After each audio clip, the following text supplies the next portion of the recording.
Okay, good afternoon, everybody, and welcome. Whoops.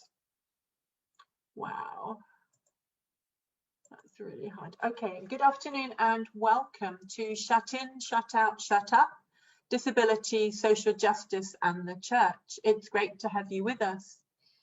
I'm Fiona Macmillan. I'm a disability advocate, practitioner, speaker and writer. I chair the Disability Advisory Group at St Martin in the Fields, and I'm a trustee of Inclusive Church. Since 2012, I've been helping to shape an annual conference as a space for disabled and neurodivergent people to gather to resource each other and the church. In this Heart Edge series, we're sharing some of this experience, exploring issues and ideas across current practice and systemic barriers, outmoded belief and cutting edge thinking. Today is the sixth in our series of conversations, and I'm delighted to welcome as my guests Krisha Waldock and Naomi Lawson-Jacobs. In a moment, we'll talk about today's topic, but first let me say something about how the session will work. Then I'll introduce the subject and the speakers. And if you'd like to, please do introduce yourselves in the chat. Perhaps say who you are and where you're joining from. In the first half of the conversation, from now until around 5:15, will be input. And that's the speakers sharing ideas from their research and work. Then in the second half, we'll all have a chance to share experience ideas. We'll move into small breakout groups around 10 minutes or so, and then come back for some plenary discussion and questions. We'll end with some last thoughts, resourcing and signposting to future events. The first half of this session will be recorded and posted on the Heart Edge Facebook page. That's a great place to catch up with previous conversations and with a wide range of other work on the Heart Edge platform. So do turn off your video if you don't want to be seen in the recording inadvertently. And to ensure the quality of sound on the recording, please do stay on mute unless you've been invited to speak. So in the second half of the conversation, there'll be plenty of opportunity to unmute yourselves. As some of us on the call today are sensitive to sound, I have Tourette's, and some sounds set off physical or verbal tics. Tics are a combination of involuntary movements, including muscle spasms, sounds and words, which include swear words. I'll do my best to hold them in because it can be less painful and will probably make the session go more smoothly. But it's not always possible. In the same way, you can't hold in a sneeze or a cough. And it's important that I come as I am. I hope you will be comfortable to come as you are today too.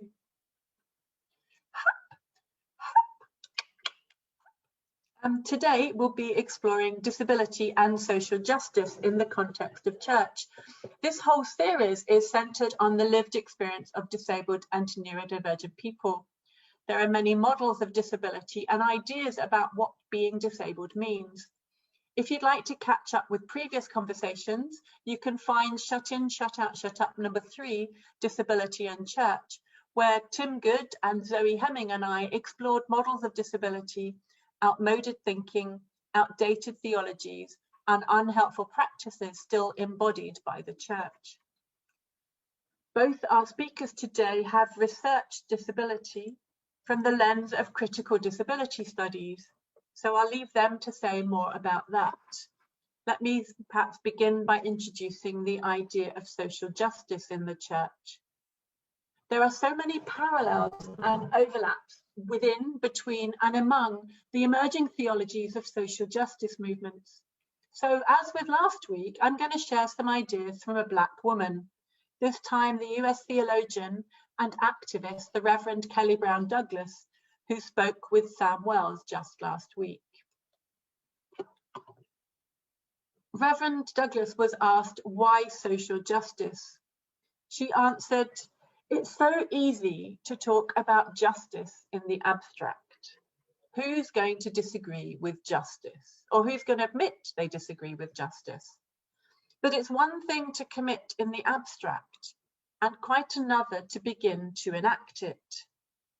What does that enacting look like? One way we know it is when it's incarnate, that is, when it's lived out in history. Social justice makes the abstract real. And what does that look like in church and community? Social justice is about how we relate to one another in the world, as individuals and as community. It grounds us. It incarnates. Everything we are committed to, what we believe in, must be grounded and embodied in history, in action, in churches. On Monday, Azariah Franz Williams, a Black theologian, reminded us that not everything that calls itself church is church, and that God is not the same as church. Within churches, disabled people are often stereotypes, present to make a point, to be of instrumental use, examples of others' good works, or the signs for the need for repentance, the proof of spiritual healing, or as objects for pastoral attention. Disabled people call for a social justice lived out in our relationships, in our theologies, in our actions, in our structures, both in our buildings and in our hierarchies, in our power and in our resourcing.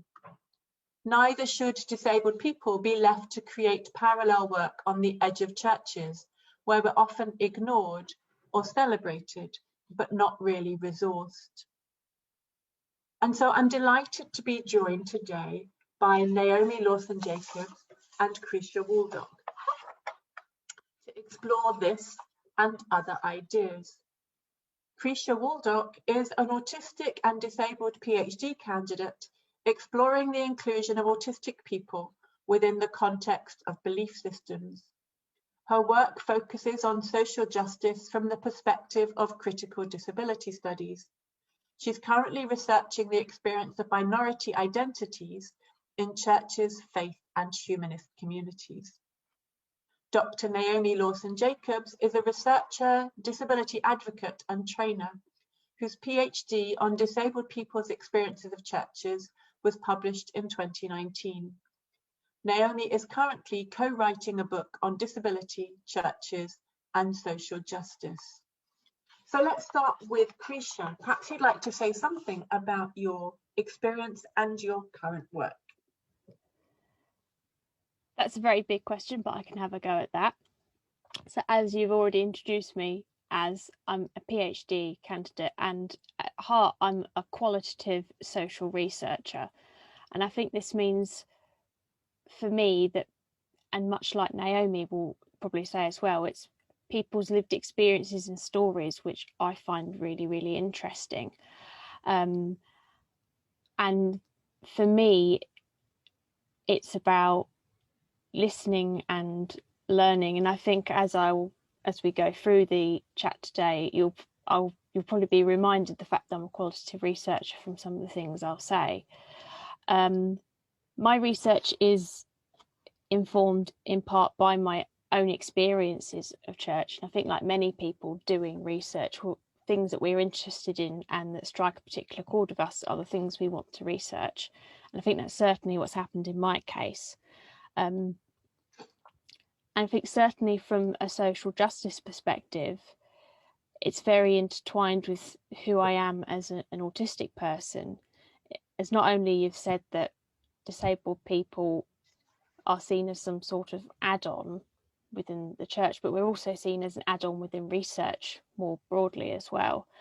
And I think this links quite well to the notion of social justice, which I think when I was doing a little bit of reading around it, I was getting this sense that some kind of religious communities and groups see social justice as a secular add-on, but actually I can see kind of links from my own lived experience and my own research, which demonstrates the necessity of it from a kind of sociological perspective, in terms of some of the work I've currently done with the research I discussed, where I've looked at a systematic review of people with a minority identity in different faith systems, themes of oppression and exclusion, which were underpinned by power imbalances and imbalanced responsibility, and I'm hoping to publish this in the new year, really underpins the idea of social justice being relational and how imbalanced things can be. And I think also when we look at things theologically, when we look at the manner in which Jesus treated people who were previously outcasts in the Old Testament, and then all of a sudden the New Testament are a key part of stories, it's actually both sociologically and theologically intertwined as well. So I think that for me kind of sums up a lot of my background and my thinking. And I believe also a paper I wrote with one of my colleagues who's now at the University of Bath has been shared into the chat, and that was almost my first piece of work. And I think that to me is really spurred on this continuing interest in this area. Great, thanks, Krisha. I think that gives a great flavour of who you are and where you're coming from. We have a huge number of wonderful resources which we're sharing in the chat today, both the those things which give background to the work that each of us are doing, but also those things which we might call on if you're interested in further reading. So we'll be sharing those in the chat, and we'll be publishing them on the HeartEdge webpage. So don't feel you've got to scribble notes all the way through. There will be a chance to catch up. Thanks, Krisha. You're so welcome here. And I'd like to welcome back to this series of conversations, the amazing Naomi Lawson-Jacobs. Naomi, perhaps you'd like to say something about your own work and research in this area. Thanks, Fiona. So I'm Naomi. I'm also a qualitative social researcher. I'm in the field of disability studies, which is part of sociology, but with a focus on critical sociologies of disability.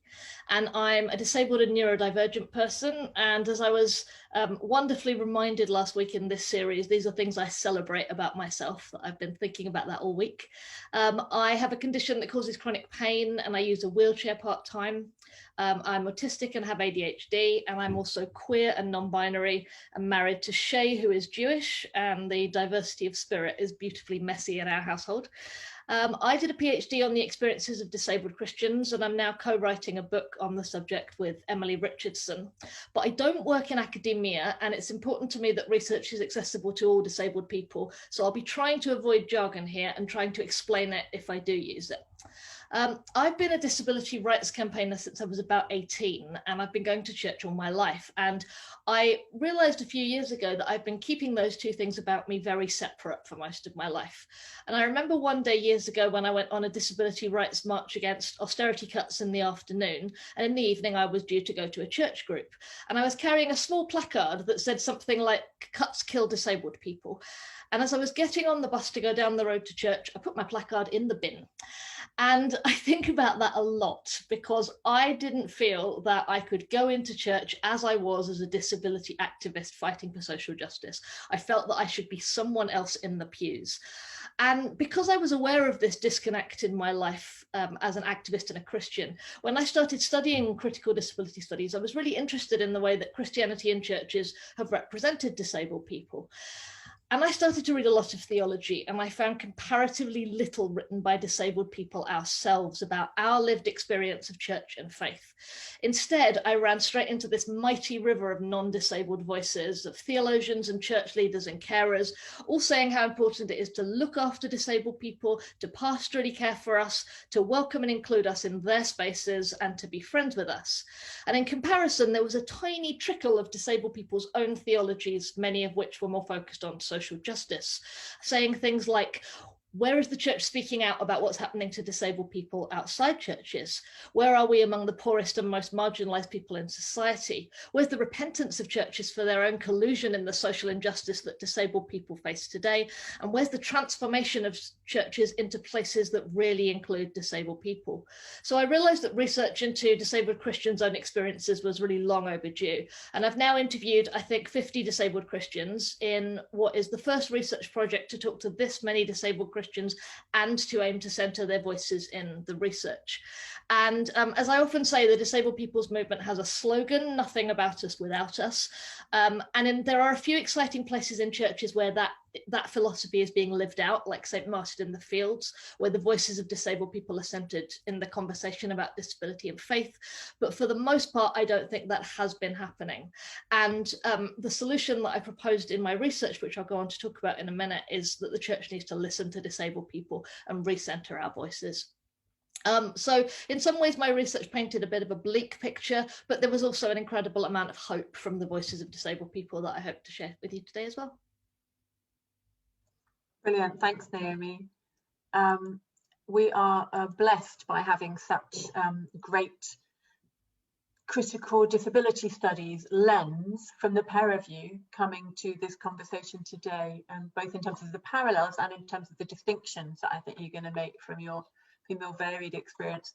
For many people in church community, certainly, for both disabled people of faith, as you've mentioned, but also for most church communities, these are cutting edge conversations. You rarely find conversations where disabled people's voices and neurodivergent people's voices have been centered and are leading the conversation.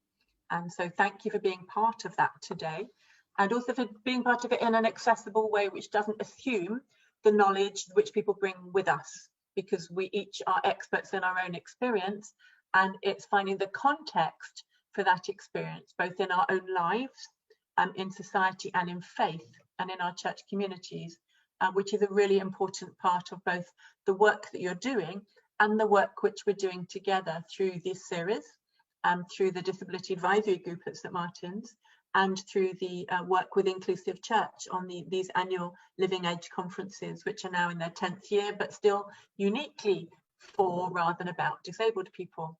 One would have hoped that there would be more such things, but I think we'll hear about some of those more developments today. So perhaps you could begin, Krisha, maybe begin by giving us something of the context, the kind of overview of disability, society and church from your perspective. Is that all right?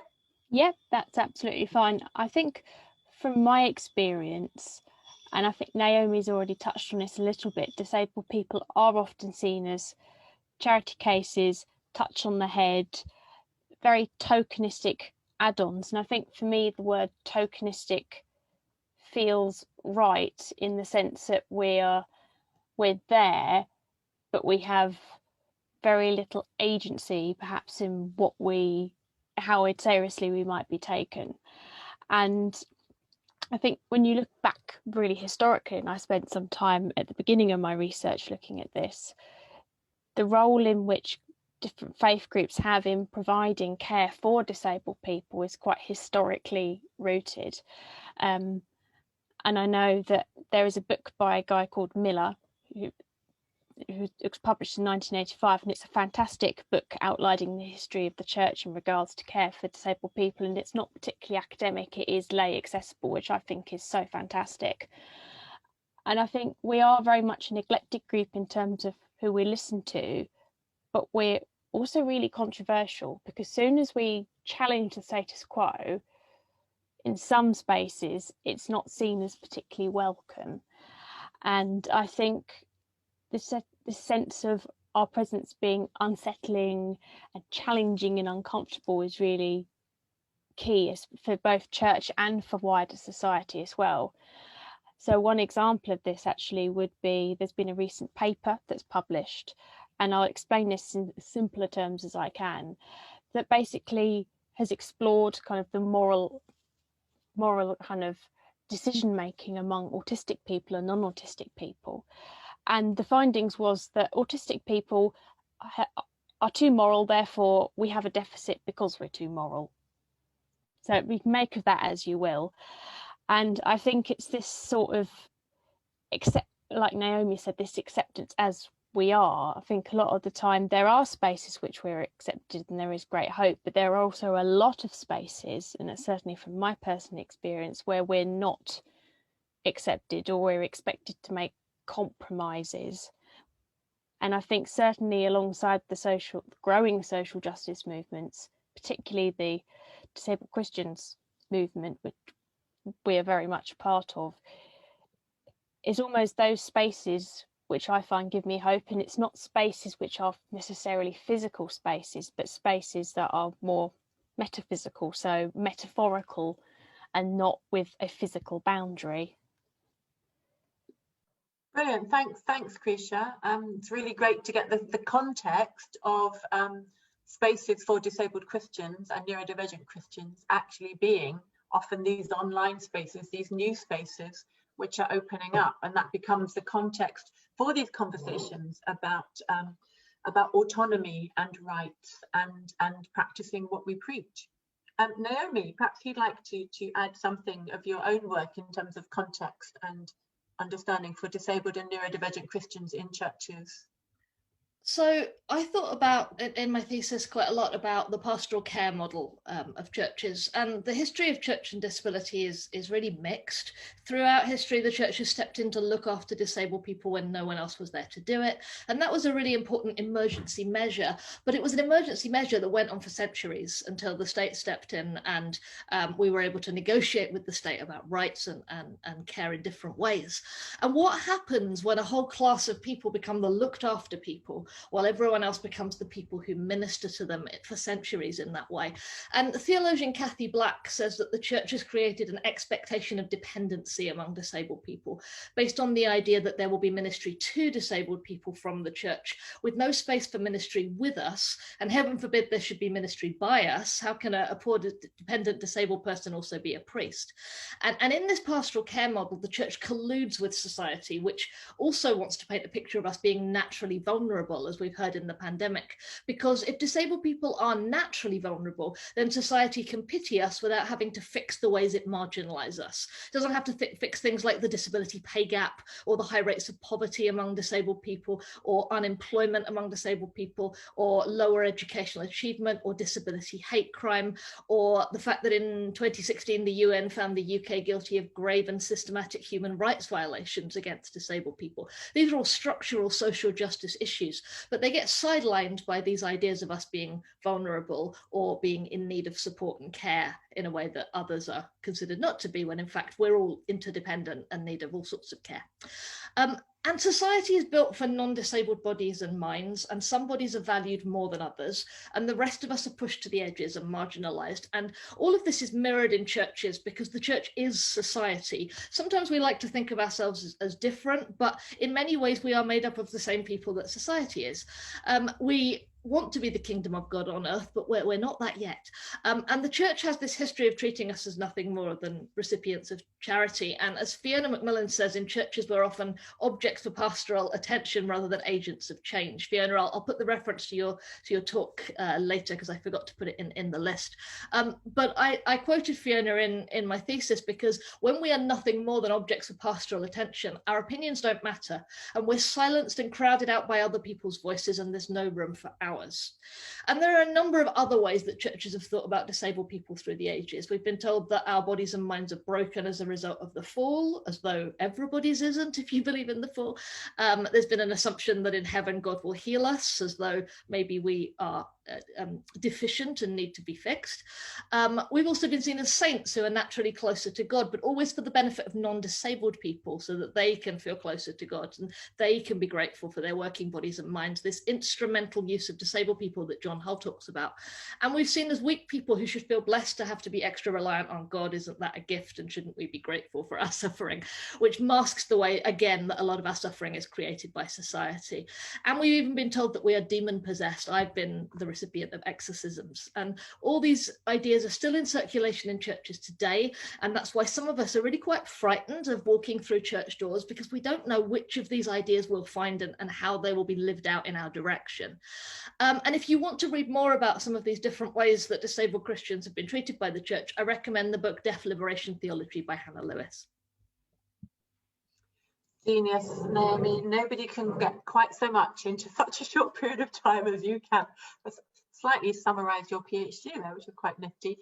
Yeah, I mean, for me, one of the seminal books, one of the seminal theologians has to be John Hull, the blind theologian who wrote from his experience of becoming blind and then being a blind person, and challenging the Bible and these views of, these views of darkness bad and light good. whilst at the same time saying we are perfectly and wonderfully made, and that to God both darkness and light are alike, but somehow these theologies of darkness and light, as a blind person, a blind being used as a metaphor for willful not seeing, or deaf being used as a metaphor for willful not hearing, as though there's an intention, and that tying up of the negative, the stereotypical, the less than models of disability, which have resulted in the lack of agency. Thank you. The book I would always recommend as a starter for disability theology would be John Hull's little book for Inclusive Church resource book, Disability, which goes through a lot of the disability theology and summarizes it with those phrases like the instrumental use of disabled people and the dangerous prophets, disabled people becoming dangerous prophets because we're breaking out of those kind of imprisonments of society and church of being in these particular roles. So that's a really good overview of the context.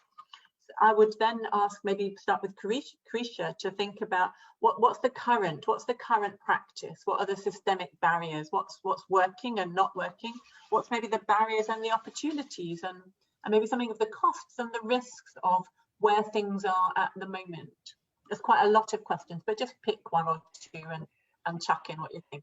Okay, so I guess my experience is a good place to start, and I've always felt in terms of access that my needs are very much token add-on. In fact, very recently by a member of clergy known to me, when we've had discussions around access, I've been told we're going on a journey,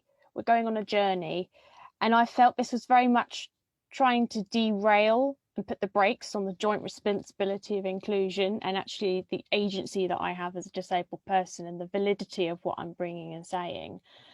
And I guess that is that reassembling of responsibility and power, which are key to social justice, and equity is key. And I understand things take time, but it's almost as if there sometimes is this lack of acknowledgement of the dynamics of power and responsibility. And as part of my research, I'm really interested in terms of how groups interact with each other and what leads to almost this culture which happens within churches. And I do think this age-old adult thing of how we run things is, as we've already said, very able-bodied and very inequitable, as well as lots of other discriminatory axes as well. I guess at this point it's good to raise that each group is really idiosyncratic in what they think, how they do things, what their traditions are. And certainly this was found in some of the research I did on the paper, which is free access in the chat. And in terms of kind of listening to disabled people, some people are on their way to getting it, and some people really don't get it. And I found that provides an opportunity in some way, because within the idiosyncrasy, so people all doing different things at different times, there are pockets of dialogue. And I think certainly from my experience, it takes you finding the right people to be able to feel valued. And that's not necessarily how it should be, but it's those pockets of hope which I find really, really interesting and really are a lot of the time the driving force. And I think it's those pockets as well which help us to move beyond tokenism. And I guess there are various costs in terms of navigating. So often, certainly I found one of the big costs is emotional labour. So feeling like you have to keep repeating yourself over and over and over again, and you're literally telling people how to suck eggs. And again, this has actually occurred as one of the findings in my literature review, which I'm hoping to publish next year. And I think also the cost of time is something else we forget as well from a personal level. So many of us will experience trauma, and we may need to leave spaces. We could also have issues with identity conflict as well. And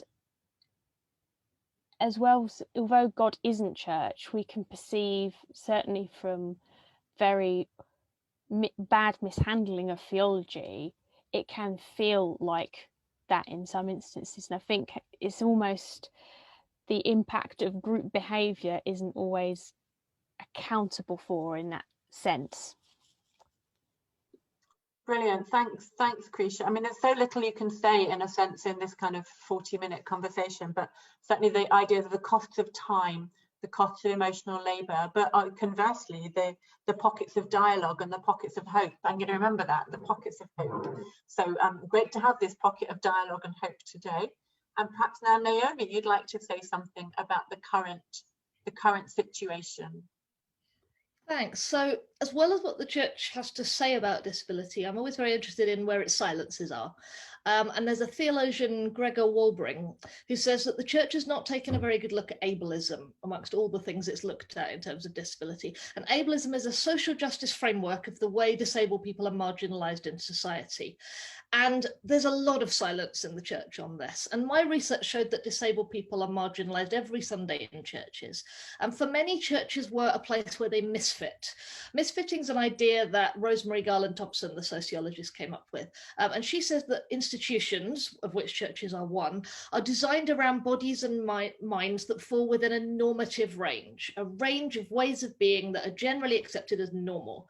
And the rest of us whose bodies and minds fall outside that range have to try and fit to these environments that are not designed for us. And we misfit like square pegs in round holes. And it's painful and it's stressful and it harms our bodies and minds. And in a church context, it makes some of us not want to go back to church. And this misfitting happened to so many of my participants. And it was one of the reasons I took about 8 years off going to church regularly, because I could just about cope with my own stress and misfitting. But to hear in detail about everyone else's was kind of the last straw for me.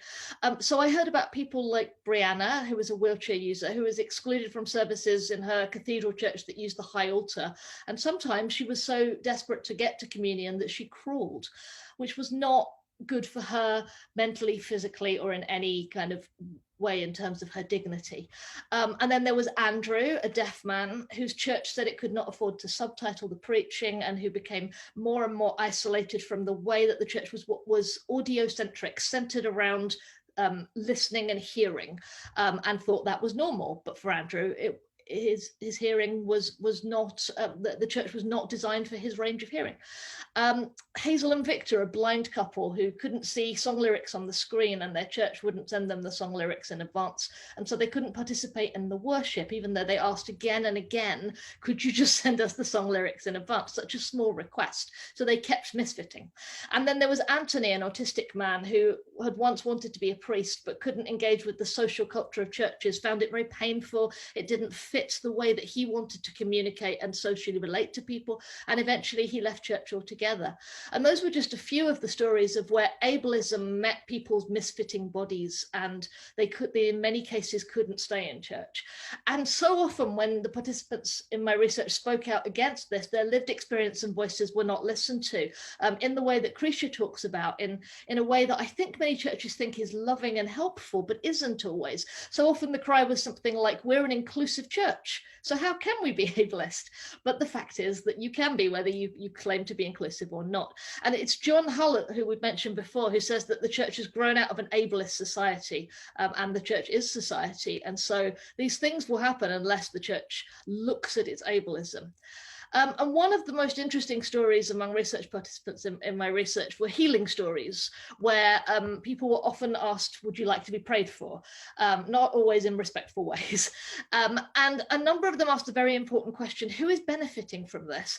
And I wondered whether they were a reminder to other people that their bodies are fragile and that they could be the ones misfitting in the future, because disability and non-disability are well, non-disability is a precarious thing. It's not particularly real, it won't stay around forever, and it's fragile. And we remind people that the church's ideas of which bodies are acceptable and holy are not always ideas that we can hold very tightly to. And that, I think, is why there are often anxious efforts to fix people in churches. But when our misfitting bodies don't fit in churches, that could be seen as a prophetic encounter. And John Hull said that disabled people have a prophetic ministry to offer the church. And as Krisha says, there are new spaces where we're doing some of this prophetic calling of the church to account, especially in light of the pandemic, when we've been talking online and finding new ways to communicate in spaces that are not physical. So our presence in churches and our protests for rights there is an incredibly important work to call churches to account for ableism, but it's exhausting and marginalizing and sometimes harmful to us, and some people burn out of churches as a result.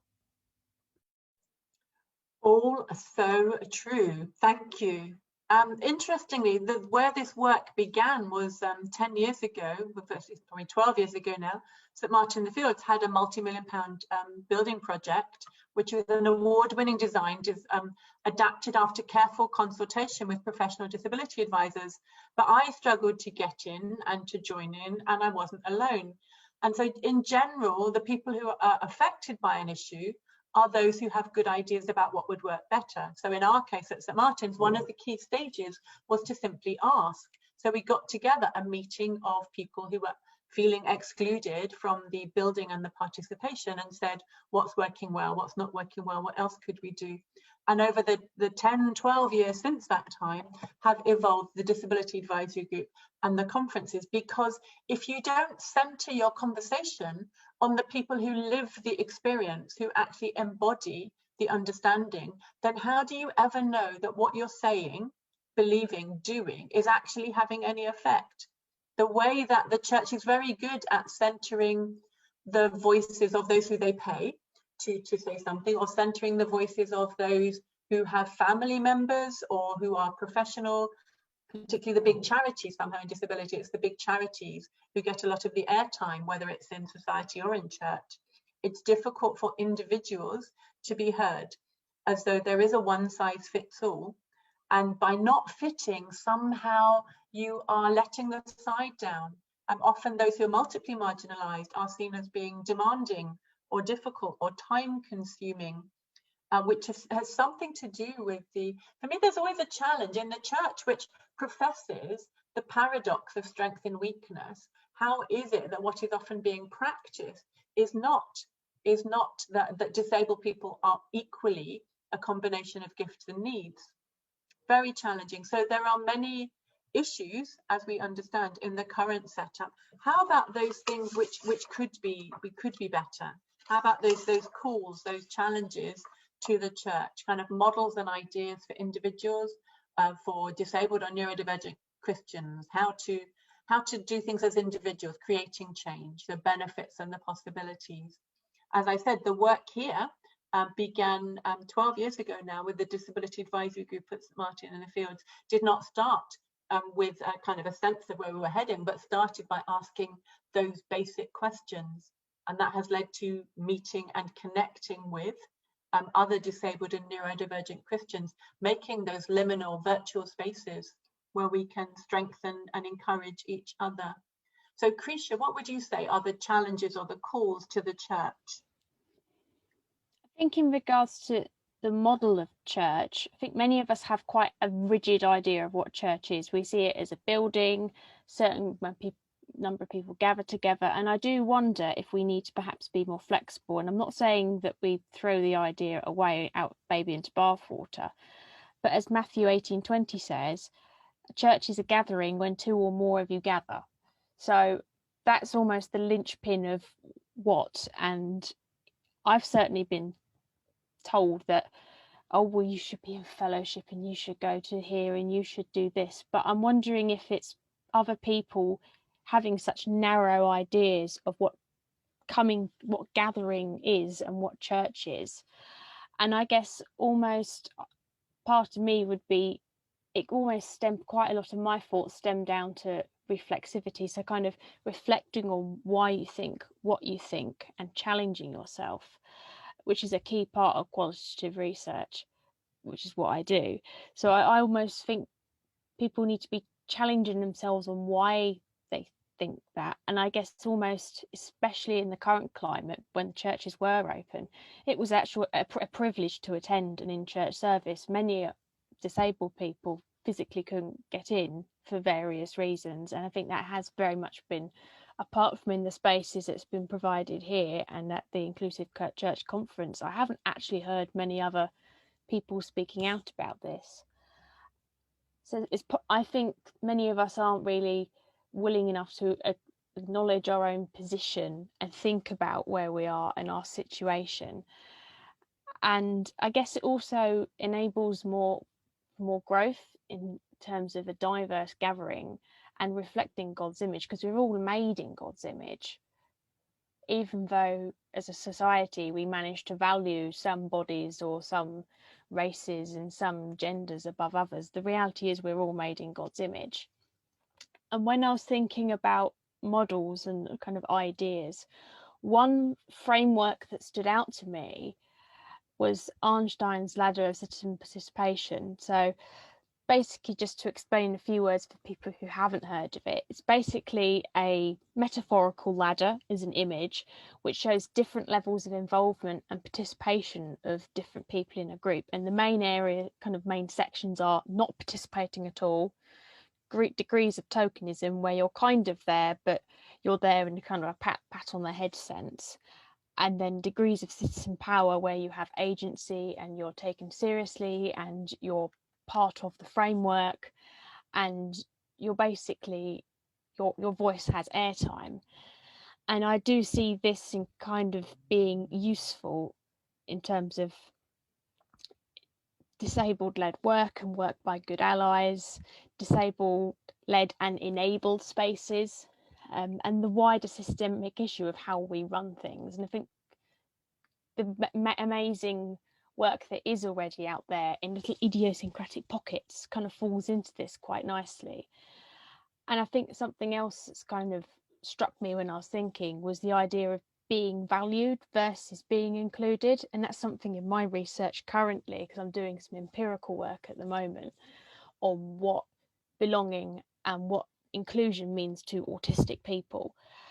And actually, you can be present in a situation but not be valued, but they are quite intertwined. And actually it's really hard to measure how we value each other, but actually it's our inherent value which is the same across everybody. And actually that's almost part of the challenge in kind of how we think about people, is that we're all inherently valuable and we all have inherent value. Great, thank you, Krisha. The value of the vulnerable, or the vulnerable or vulnerable or valuable, as has been going around quite a lot during the pandemic. Thank you. And Naomi, what would you like to say, challenges or calls to the church? So I want to pick up what Krisha said about inclusion being problematic, because I often think about, what if we look head on at the fact that our Christian models of disability objectify disabled people and come from a history of pastoral care? And if we shift the conversation and ask the question, what if our God is a God of social justice? And I think the problem with ideas like inclusion is that they don't center on social justice. They're people who are already in churches doing things the way they do things, opening the doors and saying, come in as long as you can be just like us in this space that we have created for people like us. And I have to say that I'm getting quite sick of the parable of the banquet in the way that it's used. I kind of want to take an axe to the banquet table and start again, because instead of inclusion at a table that non-disabled people created, we need transformation of the entire banquet into one that really looks like the kingdom of God, rather than looking like church the way we expect it to. And social justice only happens for a community when that community is allowed to speak. We've learned that in the church from liberation theology, Black theology, queer theology, and so many more theologies where voices are heard. And I put one in the resources, Marcela Altas-Reid, who wrote Queer Theology, who is also a liberation theologian. We disabled people need to be resourced to have ways to speak back to the church about the different and diverse ways that there are to be church and be human, so that we can come as we are without having to change to fit other people's expectations. And the hope in my research came from recentering the voices of disabled Christians. And when that happened, so many people talked about social justice from the perspective of their lived experience of disability oppression. And one of my participants, Zoe, asked, what does the upside down kingdom of God look like? The kingdom where Jesus, our King, rode on a donkey. And for many of my participants, the upside down reign of God does not look like the society we live in Britain today and in many other countries, where capitalism decides which bodies are values, and it only values productive bodies, which work in certain ways and think in certain ways, racist, sexist, homophobic, transphobic, and ableist structures in society. Instead, the upside down reign of God is embodied in this idea of Jesus riding a donkey and Jesus turning all the values of society upside down. And some of my participants said this needed to include naming the privilege in churches, the hearing privilege, the sighted privilege, the neurotypical privilege, the mental health privilege, the able-bodied privilege. And some of them asked who Jesus would want to be with if he came back today, and their answer was with the people whose benefits have been stopped. And I wonder if a few years later, thinking about it now, the answer might be he'd want to be with those who are dying of this pandemic at 30 times the rate of other people just because they are learning disabled, or those who are having their rights stripped away as a result of COVID political policy, or those whose lives are constantly being devalued as we are talked about nothing more than the vulnerable. But this social justice, this upside down reign of God is not going to come, I think, without a process of repentance on the part of the church. If the church wants to transform into a place where all voices are really heard and which is designed by all bodies for all of us, then I think it needs to look head on at its ableist theologies and ideas about disability, both the legacy ideas from history and the ideas it's embodying now. And it needs to confront its non-disabled privilege as part of that. And I kind of don't think that's going to happen in my lifetime, but I do see the little pockets that Krisha was talking about of places where this is happening. And I think it will slowly happen. But as Jesus once said about a privileged person who needed to repent, all things are possible with God. And one more thing, when you start calling for this kind of repentance, you might get called angry, and that's what they called the prophets. And if John Hull is right that disabled people have a prophetic ministry, we might find ourselves being outspoken and angry a lot, and people closing doors on us a lot as a result. But if no one else is going to speak out on our behalf, then we have to do it. Exactly that. Thank you. I think what the conference we had in October this year online, the theme which came up again and again and again was disabled and neurodivergent people as dangerous prophets. Dangerous prophets. And who is the danger to? You've both spoken a lot from your experience and research, in particularly qualitative research. And qualitative research, of course, is participatory. It's actually calling people in and asking for their ideas, asking for their experience, and inviting their stories. And Amy's just been talking about people being allowed to speak, and the importance of people being allowed to speak, to name their experience, to name what's working, and to call out for something which is different. So thank you both for sharing that. Now I would turn to everyone and say this is your chance to be allowed to speak. We've got a loosely structured space now in small groups for 10 minutes of about 4 people in a group, where you've got a chance to think together about disability, social justice, and church. So I'd give you a loose structure, like what's resonated with you, what's perhaps echoed with your own experience, what shocked or surprised you, what call do you hear, what challenge will you pick up, or what change will you make? So what's resonated with you, what's echoed your experience or shocked or surprised you? What call will you make? What challenge will you pick up? What change will you make? We've got 10 minutes in the group together. Hi everybody, welcome back. Welcome back. 2 screens with the people, which is really confusing. This is your space. This is your space to share. If you do go to the Inclusive Church website, when you get there, there are also small group resources, which are free. You can download them. They run through the themes of the 6 resource books, which I see have published. One is on disability, where several have written stories in that, and John Hull wrote the theology, which several have been quoting from today. There's another on mental health, there's another on sexuality, one on gender, poverty, ethnicity. There are small group resources which are free, and you can use them with a small group, and they have some stuff around Bible, theology, Whoa, sorry, things keep popping up in front of me, which is really confusing. Let me exit full screen, that's easier. Right, there are all sorts of resources there. There's also a course called the Radical Welcome course, which is a way of looking at how you welcome people and what welcome means and what it means to actually be part of a church when you come from lots of different perspectives. This is such a powerful space, and I can't thank you all for being part of it. It's just amazing. I'll come back to that in a minute, but I'm going to draw this particular discussion today to a close and ask Krisha and then Naomi to help us crystallize our thoughts and to share one or two ideas they would like us to take away. Krisha. I think one of the main ideas that I had just now was around the idea of hope and the idea of this pockets of hope, which I didn't even plan to write down, it just came out my mouth. Seems to be very much on my kind of radar currently, and I guess it's that sort of thing of, as part of these dynamic spaces that we're creating in moving forward, because I think part of social justice is how we move forward and what we do next. So for me, it's almost focusing on those pockets of hope as part of the what next, where next. Brilliant, thanks Krisha. Focus on the pockets of hope. It's amazing what comes out of our mouth when we actually stop trying to control it, isn't it? Great and pondering thoughts. Naomi, what would you like to help us to finish, to take away?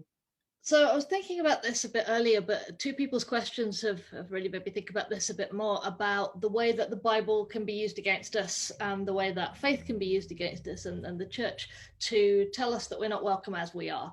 And as a queer, neurodivergent, disabled person, I know this really well.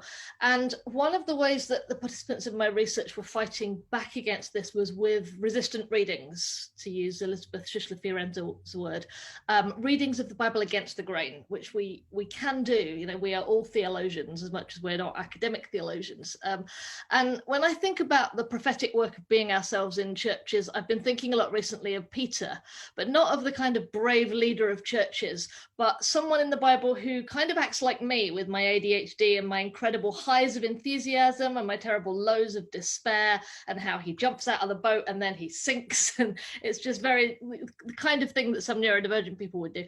And in the church where I grew up, people said to me that Peter was a fantastic example of how, you know, after Pentecost, the Holy Spirit changed people and he went from denying Jesus to leading the church. What a miracle of a changed man. But what if he wasn't a changed man? Because we don't see an awful lot of him afterwards. What if the Peter who gets on the mountaintop with Jesus in the Transfiguration and says, wow, we should put up tents for you and Elijah and Moses, and Jesus goes, what? What if that is the same guy that Jesus looked at and said, you could lead my church, not after I've fixed you, but right now, because you not only think outside the box, but you've thrown the box away, which is a reference to Hannah Gadsby's current comedy show on autism called Douglas. And I think there can be room for us in a church that had room for people like Peter and that let him lead the church. But I think we might have forgotten how to make that room. And, you know, these days I find myself drifting in and out of churches because they're not places where I fit very well. And that's okay, because I kind of like it out here on the edge. But I wonder what it is we're longing for when we long for a church that has room for people like us. And whether in the seeking of God, the not yet, but maybe soon, what we're really longing for is this socially just reign of God. And maybe it will only be through our prophetic longing for this that one day it might happen. Thank you, Naomi. Living the longing, isn't it? Faith as the longing.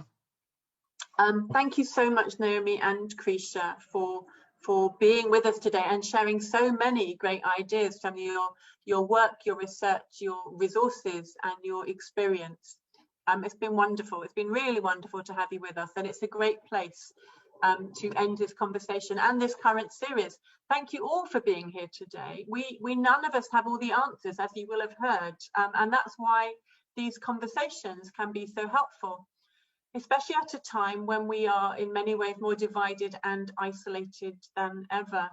I hope today has either informed or encouraged you And if you'd like to dive deeper into the ideas, those resources from the chat, you can copy the chat with the 3 dots. They'll also be on the HeartEdge website, where you can have another look at some of those links and books. This series is one among many treasures hidden in the secret places of HeartEdge Online, the series Living God's Future Now. Ben has listed plenty of those in the chat, and you might like to have a look. There's also a rich resource of previous conversations from this series and many others. This is our sixth in the conversation, but there are many other conversations on the HeartEdge Facebook page. So that's strongly recommended as a place to find other cutting edge conversations. If you like what HeartEdge are doing and you want to be part of it, then you can sign up for the mailer, or you can join HeartEdge, and details for that are also in the chat and on the HeartEdge website. Thank you again to Naomi and Krisha, and to all of you for being part of this conversation today, and to all the speakers who've been part of these conversations. This is the last conversation in the current series of Shut In, Shut Out, Shut Up. It's been a great series and a rare opportunity to centre the voices, experience and work of disabled and neurodivergent people. We began from a place of deep frustration and concern with the increasing levels of serious discrimination arising within society and ignored or unheard by the church. And through these conversations, we've heard so many new ideas born of faith and hope and love, new ways of finding God, new ways of understanding faith, of deepening belief and enriching community, of creating church. It's not inevitable that things remain inequitable or unjust. Barack Obama reminded us yesterday, humanity has the capacity to be kinder, to be more just, more fair, more reasonable, more tolerant. If you have enough people who are willing to work on behalf of those values, things can get better. It's important we ask who is doing this and what's being done for good. We need to ask ourselves who is suffering on behalf of others' ideologies or theologies. What's happening as a result of outmoded belief or current practice? What's being narrated through the actions of the powerful? What do we know? What do we challenge? What is worthy of being protested? Where are disabled and neurodivergent people being shut in, shut out, and shut up? Thank you for being part of this. We'll be back in the new year for more conversations. Hope to see you again.